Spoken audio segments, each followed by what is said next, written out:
Et salut à tous, c'est Captain et je vous retrouve pour la critique de l'épisode 15 de Supergirl, l'épisode qui introduisait Indigo et puis notamment la forteresse de la solitude.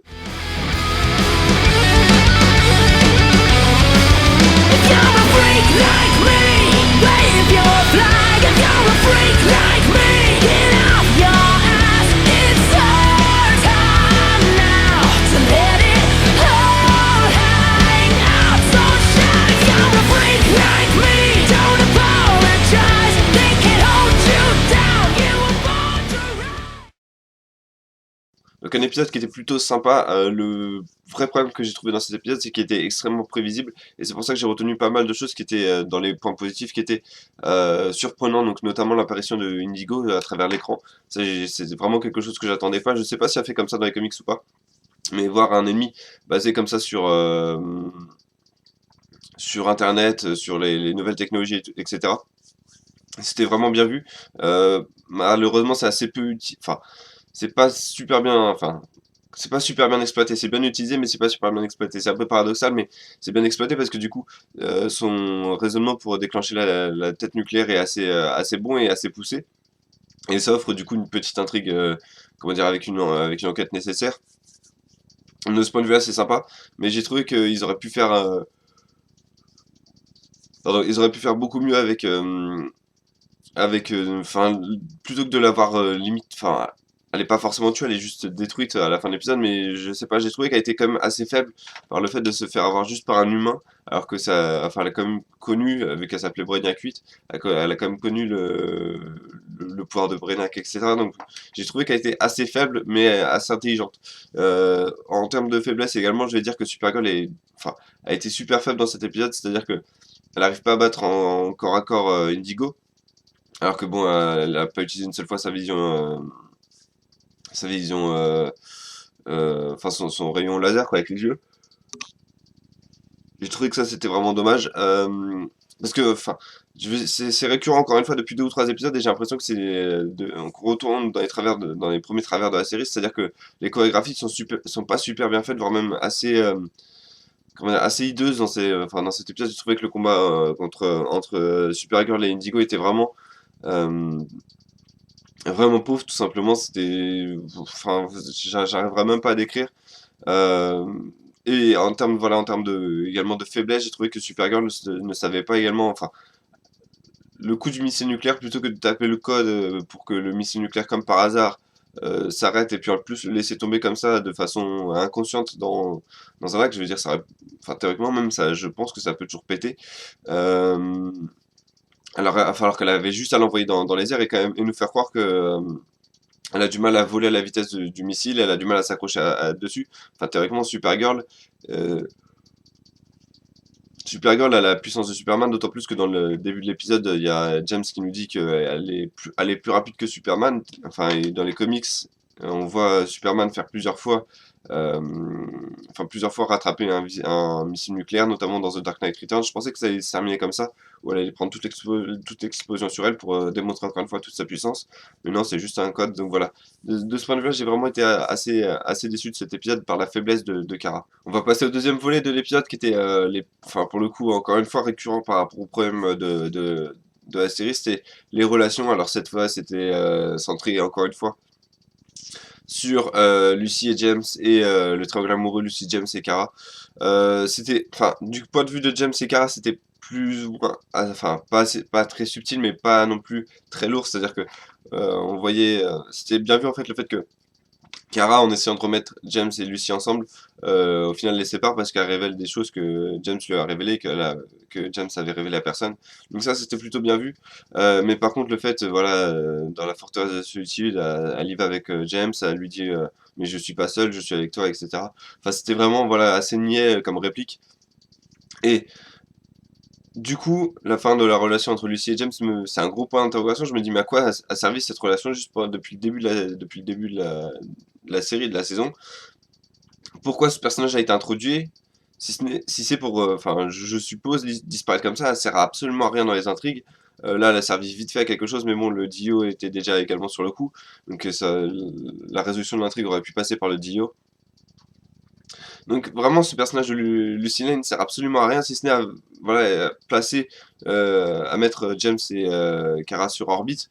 Mais enfin, j'ai vraiment trouvé que du coup ce personnage était lourd parce que on passe, enfin depuis 2 ou 3 épisodes, James veut lui dire le secret de Kara. Kara dit ok dans cet épisode. Au final, non, de toute façon, je veux rien savoir, c'est fini, etc.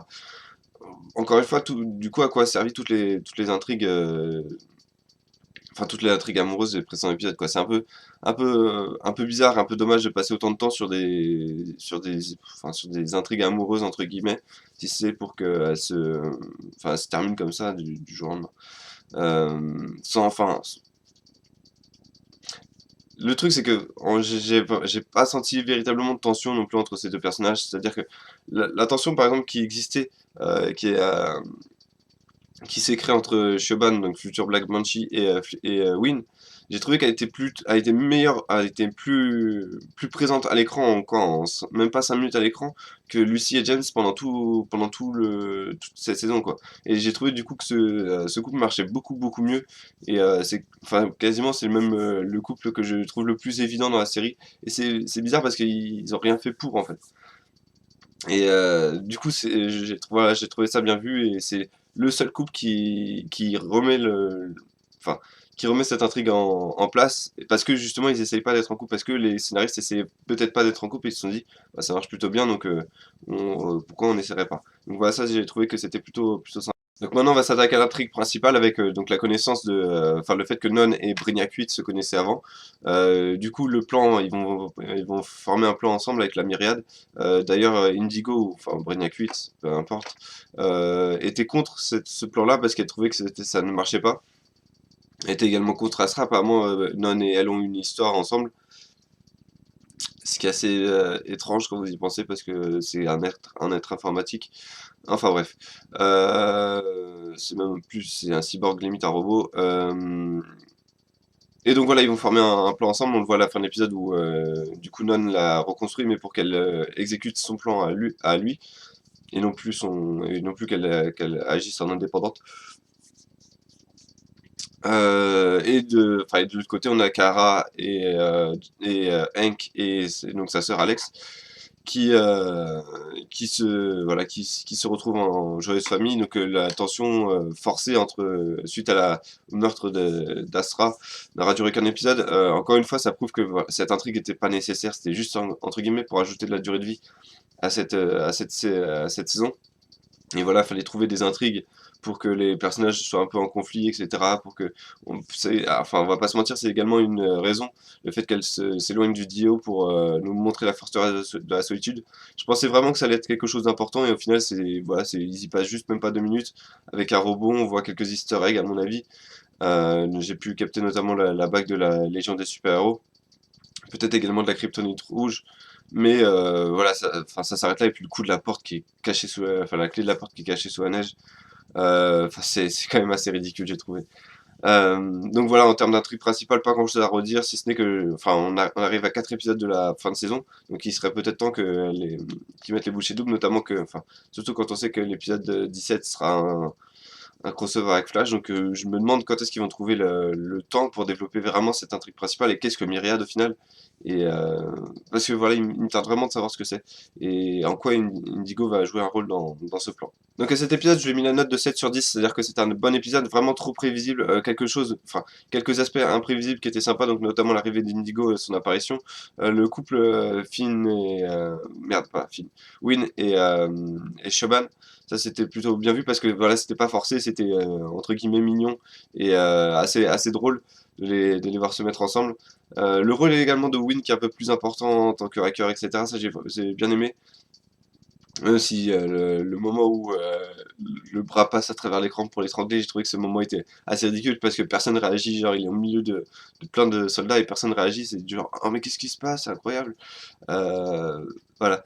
Mais voilà, enfin, et le vrai problème de cet épisode, ça a été les intrigues, à mon sens, amoureuses, un petit peu forcées, notamment entre Lucy et James, totalement forcées, et entre le passage de la forteresse de la solitude avec Kara et James, qui est juste point d'interrogation également. Qu'est-ce que ça vient foutre là? Euh, voilà, c'était juste pour montrer la forteresse de la solitude, elle existe bien dans cet univers, c'est cool. On passe à autre chose. Voilà, je sais pas si vous avez vu cet épisode, si vous l'avez vu, n'hésitez pas à me dire ce que vous en avez pensé dans les commentaires. Je serais ravi d'en discuter avec vous. Encore une fois, j'ai pas regardé si je pense que la série est pas en pause cette semaine, je pense que ce sera plus la semaine prochaine pour le crossover avec Flash, mais j'ai pas regardé donc je suis désolé si c'est le cas. Et donc si la série n'est pas en pause, je vous retrouve la semaine prochaine pour la critique de l'épisode 16 de Supergirl. Sinon, vendredi, oui, il y a la critique de Legend of Tomorrow. Et entre-temps, je ferai des vidéos sur Wonder Woman, sur Batman v Superman, parce que le film ne sort dans moins de 3 semaines maintenant. Donc voilà, je vous remercie d'avoir regardé cette vidéo, et je vous dis à bientôt.